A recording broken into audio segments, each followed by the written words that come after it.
Everyone, this will be a series of videos based on this semiconductor topic.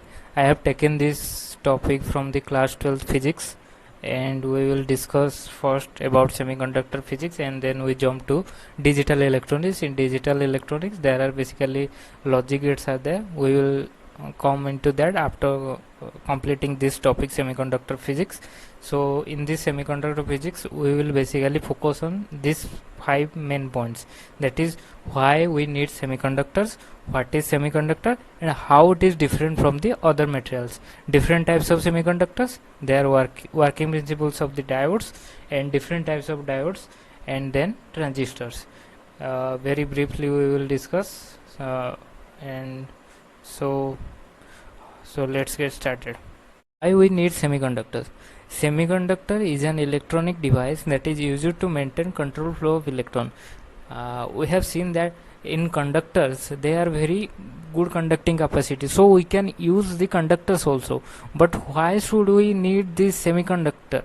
What is speciality in it? Because it is a electronic device, and what is its feature? It has a feature of maintaining control flow of electrons.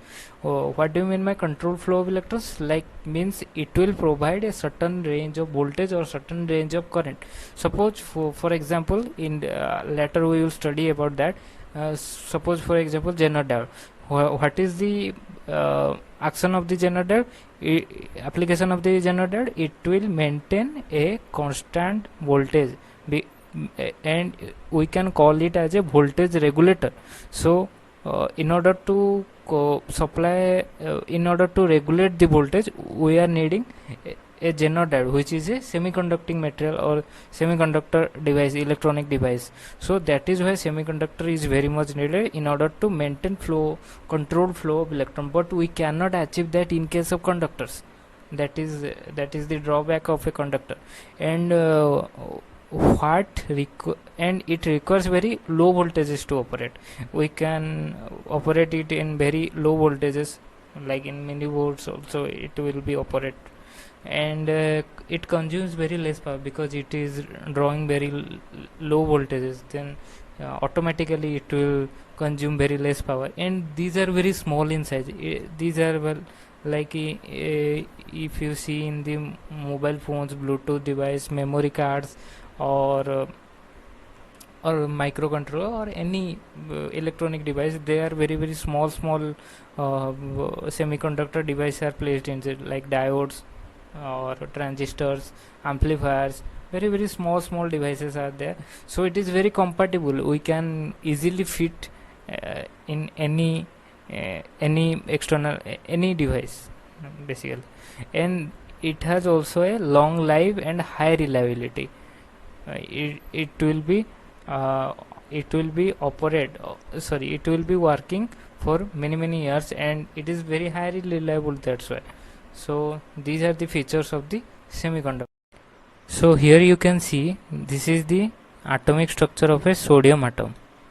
So inside the center there will be a nucleus here, and outer to it 1s orbital, then 2s, then 2p, then 3s. In 1s 2 electrons are present, 2s 2 electrons are present, 2p 6 electrons are present, and 3s 1 electron will be present. This is basically the electronic configuration of the sodium atom.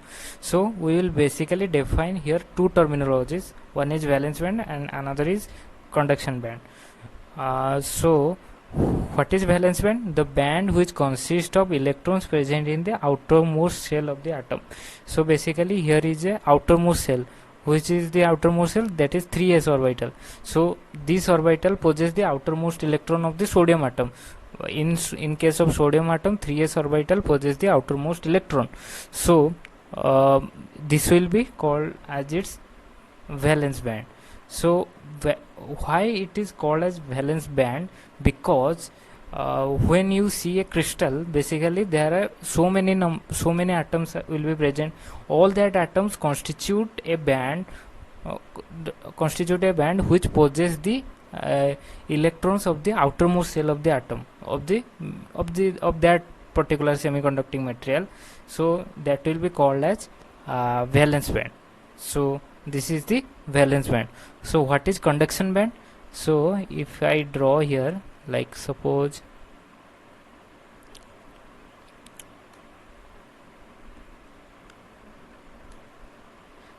so this is your valence band and here is your conduction band.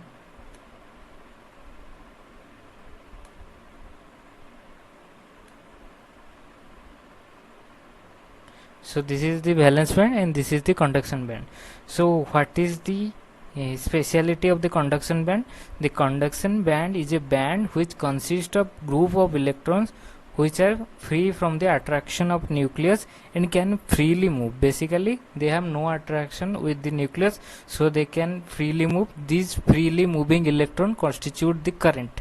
So basically we need the electrons in the conduction band. Only by only achieving that state we can conduct the electricity in the conductors and also in the semiconductors.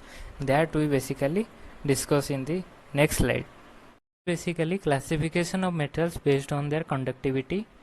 So depending on the conductivity we can see three different types of metals. One is conductor, another one is semiconductor, and other one is insulator.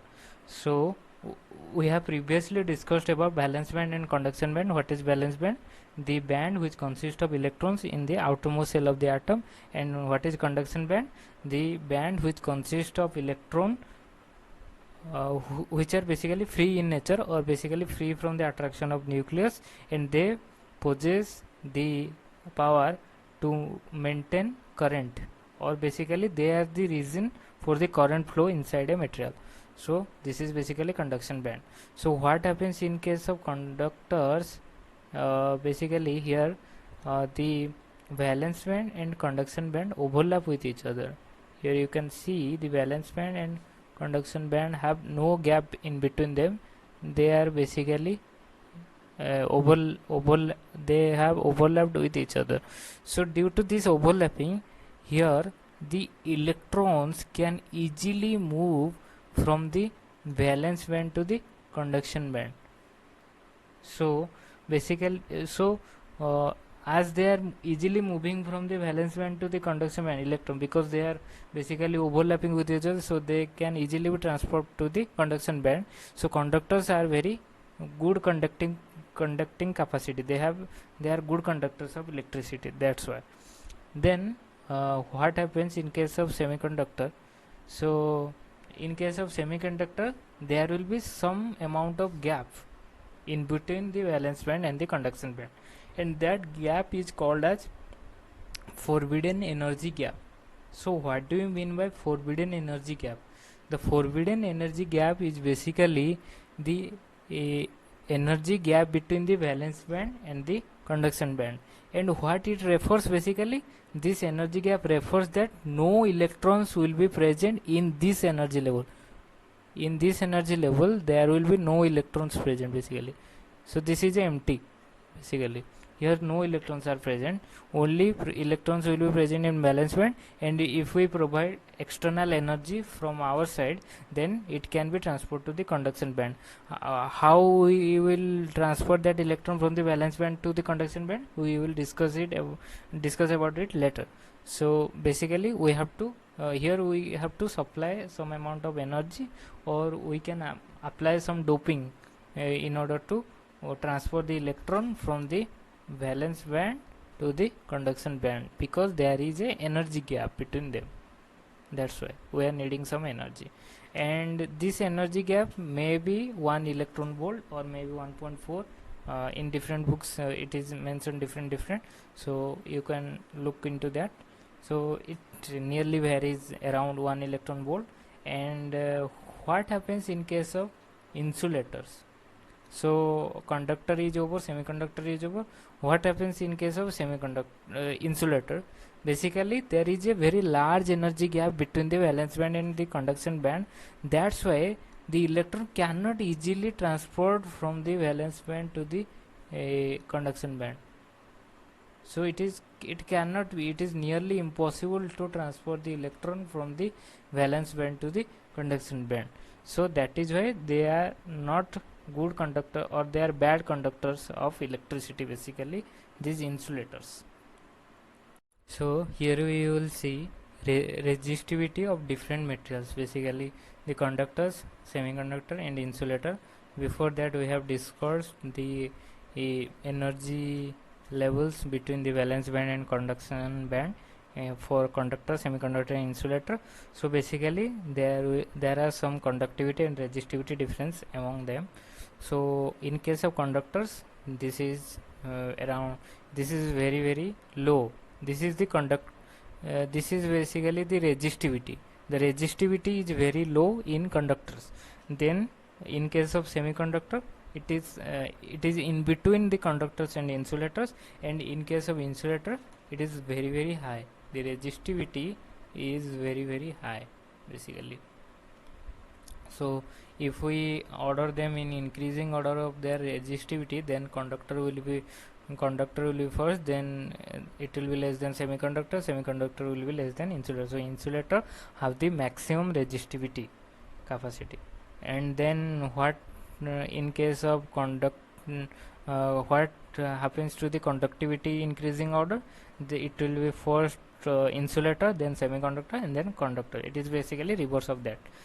So here you can see basically there is some temperature dependence of the conductivity and resistivity of the conductors and semiconductors also, and they are basically different.